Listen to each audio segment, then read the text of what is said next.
Ladies and gentlemen, welcome back to the Spring Championships for the round of 16. For, of course, for the round of 16, the Spring Championships. Yes, I said that. Between Vidi, Vici, something like that, I can never get it right, versus Spadel. Gonna be an interesting matchup. Two very strong players indeed. And, of course, it's that point in the tournament where you just constantly keep getting players like this matched up against each other. And it's going to be really, really interesting indeed. And speaking of strong players, I am joined by Snow for this commentary. And some of you will know that name from Saturday SmackDown. It is a name that I keep saying is one of the stronger players on ESO currently. And actually, speaking of strong players going up against each other, Snow, you're up against H2O, right? Yeah, I'm gonna play him this evening. This evening, so tune in for that, GMT. Guys. If you, at what? It's 18 GMT. 18 GMT. Tune in, check out the schedule in the Twitch chat, but this is about this game right in front of us right now. Of course, this is a recording for YouTube as well, at least on somebody's channel. We do indeed have Veni, Vidi, VC, something like that, in the south of the map, in the color teal, playing as indeed the Germans.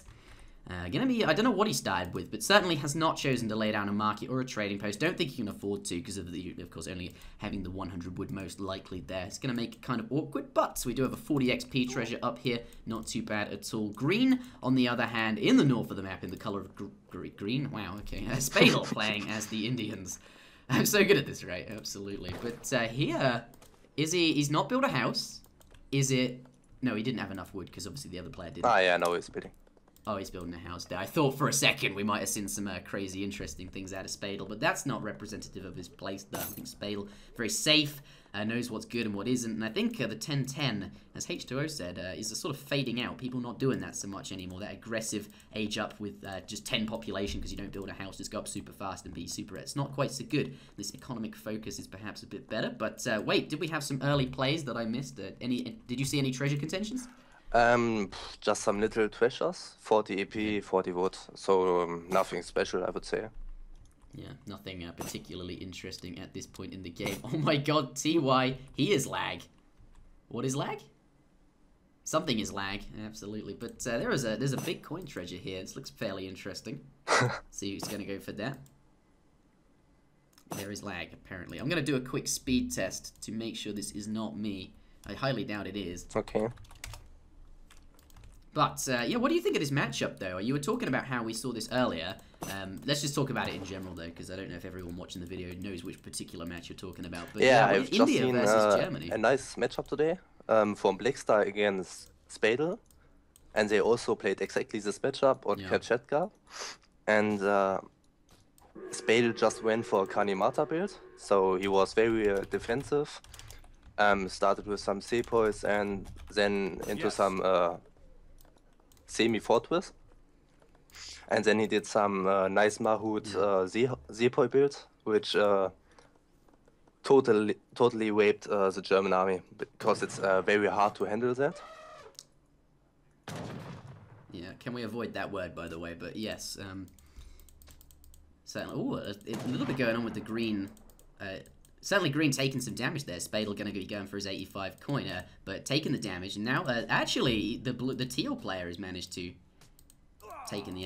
okay, but neither player going to go for it. Going to play quite safe. Perhaps in a non-tournament match, you might focus more, perhaps try and get it. But here, just leave the two Guardians alive, let them go back to full HP, and come back at a later point where you can't be contested. Because if you're taking damage from these two Treasure Guardians, and the other players attacking you with their Explorer, you're definitely going to lose your Scout, which is not going to be too fine. But, yeah, what do you think Germany does in response to what you said, then? I think there are two possibilities as German to play against Indian. So either you go for a bow pike rush, which could work very well. Also because Spadel is building, is aging with Kanimata, so not with Agua Fort, which would give him more time to defend and also make more units. Or he goes for some Ulan Semi and then mixing Skirms in and also Werewains and Ulan.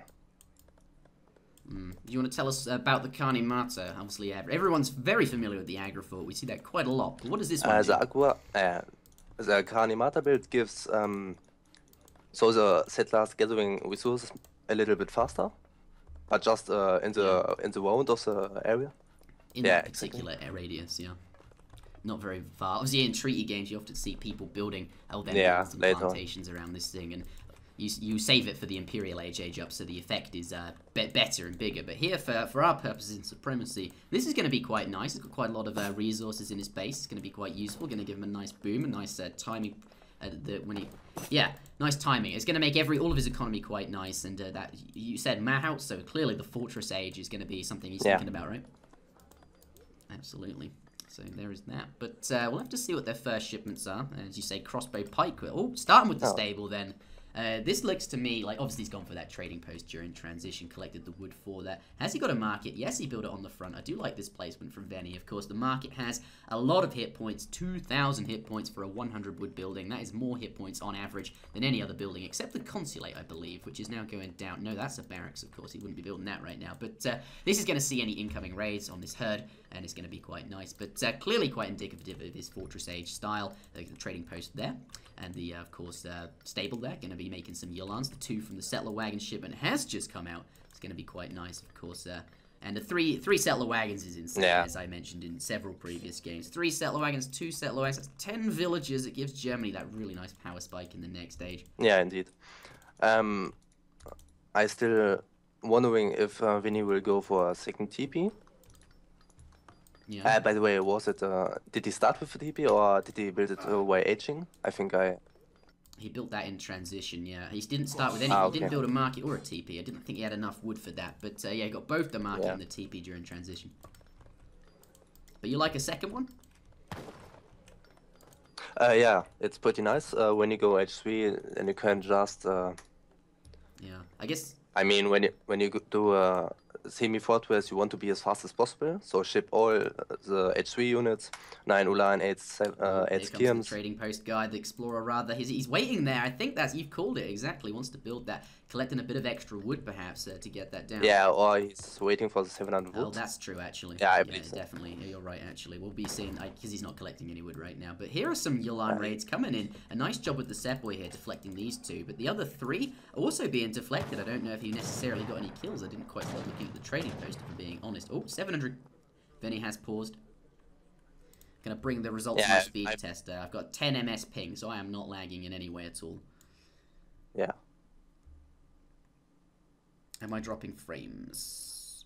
Nope. 0 frames dropped. Are you ready? Yes.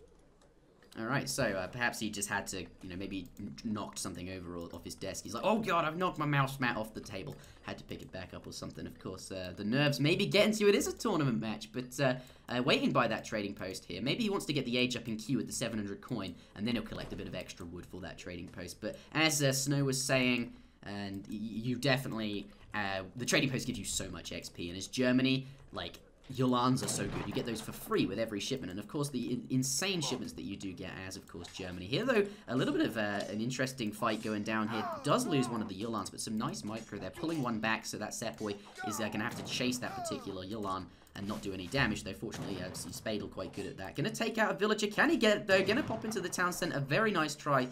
Not doing a huge amount of damage here. Of course, Spadel not gonna put all his villas in the T's. He doesn't need to do that. Just gonna put the ones that are being attacked in and let the town centre clear that up there. It's got 3 Sepoy on this at the other side. Absolutely. But Spadel now has all of the resources to go up to the next stage. Yeah, and he's also building a consulate, probably for the 3 settlers he can get with the export. Which one do you think? The Ottomans. Absolutely. 10 line of sight that you get from them, plus access to, of course, the villager shipments, which are really, really nice. You want that as India, because you don't have villager shipments. Yeah. Do you think the settler bonus, you get a settler every time you, of course, build send a shipment. Do you think that is... Obviously, that's good, but is it... Oh, can he take out a vill? Oh, it's getting close. Yeah, oh, not too. Really cheeky point. from Venny there, being very nice. Yeah, using the single Yolan that he, of course, only, trading them off, doing quite well. Good job out of that. But, yeah, what do you think of the Indian bonus, as I mentioned? Is it good enough to not have settler shipments?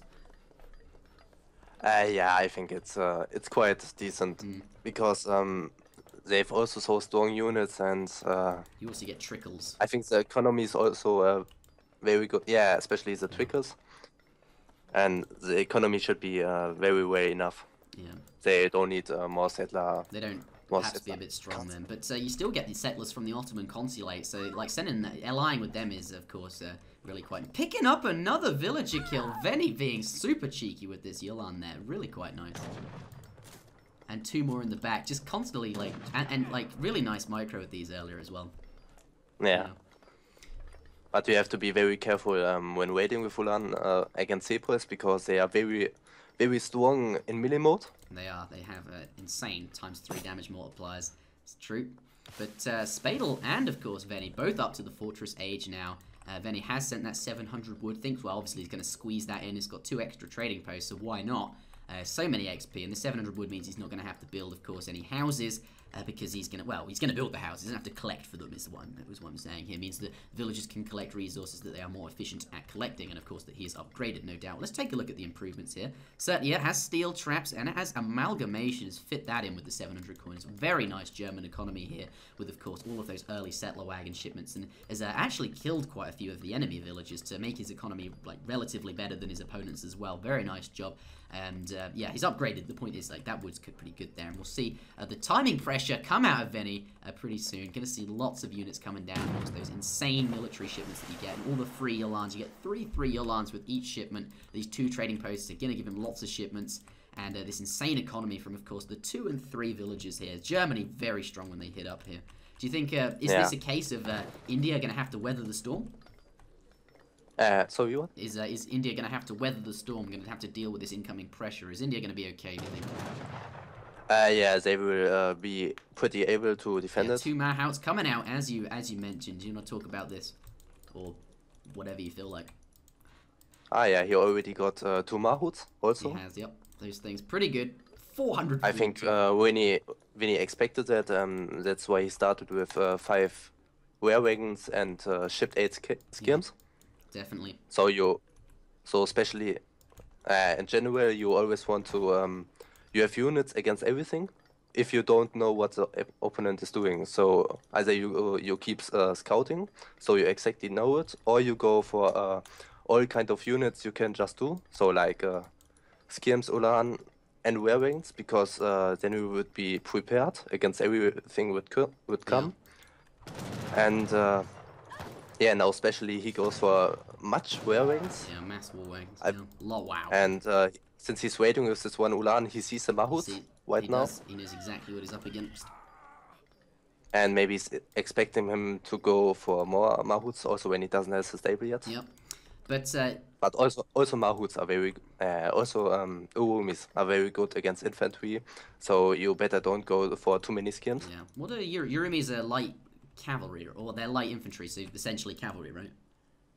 Yeah, they are very strong against infantry. Yeah, very strong against infantry. And of course, veteran war wagons do counter both Urumi and the Mahouts here. These things, absolutely monstrous. Look at that, 1,100 hit points, a 33 hand attack, area 2, with a ×2 multiplier versus all infantry. Those things are very scary indeed. Going to be super strong against the skirmishers. And of course, he's anticipated that, has scouted it, saw with the Yolans, as Snow pointed out, and knew that, as Snow pointed out, that you're going to have to make a lot of anti-cavalry here to deal with them. A lot of war wagons there. What do you think? This is...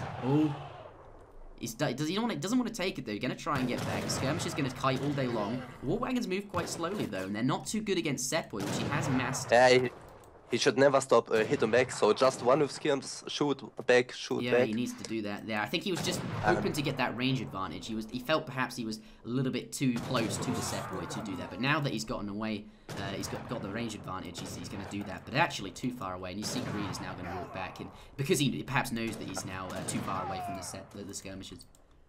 All the trees also on the way, so he couldn't even go back. Oh my goodness. Oh. Wow, that is so much anti-cavalry. This Mahout's not going to do anything. Look at that, just dropping like flies. But having said that, you know, Sepoy, there's so many of them, and these things have to be disciplined. That's what he likes to do. Here comes the 4 of the Gardner Hussars coming out very strong against those skirmishes here. Lots of cavalry has caught the war wagons. They move slowly, not going to be able to move away. And of course, the Sepoy's doing their ×3 damage multiplier against cavalry. The war wagon's still technically cavalry, though you don't usually always get quite that close to them. Certainly, the Sepoy's very, very strong. All this time, though, there are... Yeah, go ahead. Very nice micro here by I think Spadel just put like all Zebras in melee mode, and it was very nice from Vini splitting his army. So he was able to not melee with Skirms, so also shoot a little bit. It's pretty good. And also when he just stays with Werewagons, they die so very fast to Zebras, and that would make much sense. So he made it very good. I think he did a good job though of taking out the things the Mahouts and just the things that were making it. Like all of that time, you can see how convincingly he won that fight, right? Like the skirmishes in the back, dealing damage to all of the Sepoy, and these things, war wagons or not, weak to Sepoy or not. I mean, hand combat ×3 is not something you want to take, and war wagons often, well, are going to take that because they move quite slowly. But they have so many hit points, and the Black Riders here on top of that as well. 40 range damage. It doesn't matter what they're doing it to. That's a lot of damage, right? Very strong indeed, and as a result of that, he's now quite far ahead. He's got 69 military population. Their economies are very even, actually, both on 40 or 44 and 42 respectively. No sort of two villages isn't really anything to talk about, but yeah, look at this. That fight went really well for him. Second towns that are coming down. Is this the right decision though? He knows he's behind in terms of military, spending 600 wood on something that's not military. What do you think of that? I think it makes him more safe. So he expected a push from Vinny's side, and with the TC he's of course more safe. So he's able to gather here on this side. There's a mine and also some food. And would he just build the towers, then he could just destroy it so fast with his army. So a TC is very nice. And as India, you usually has enough wood to invest in the TC. Yeah. That's true, but look at that. Those Yulons absolutely tearing through these disciplined cucumbers. It's not good at all. They're going to just absolutely fall to the floor. And there's so many units in the back. Like, the quantity of war wagons he has is absolutely outrageous. Like, and they're all, like, really, really high HP. And he's got so many skirmishes as well. I just have no idea how India's going to deal with this. And Spadel thinks exactly the same thing. Calling the GG. There it is. Snow, I want to know what happened in that fight. Do you want to talk about that sort of big fight that we had over in... I can't flare the minimap, but you know where it happened. In the middle there, near the sort of... Yeah, it looked very good for Vini, it seems now, in the statistics. So I think Spadel's plan was, since he had some Mahouts, just put all the Sabres in melee mode. Because with the Kraft together, it's so hard to micro against them with skirms, because you just can't hit them back that good against the Kraft and the Zebras, because they just come closer, and there's just no time to micro. So it's very hard. But since he just had 2 Mahouts, he was able to own them, to beat them very fast with the Werewagons. And with the skirms, he just did the West job and also the Black Riders to beat the Zebras very fast, because he also splitted them very often, so like the skirms in 5 groups. Very nice micro, I have to say. Perhaps he needed more Mahouts. That would... Yeah, that's what he also did against Blackstar today. He had like... he came with 6 Mahouts and also many Zebras, and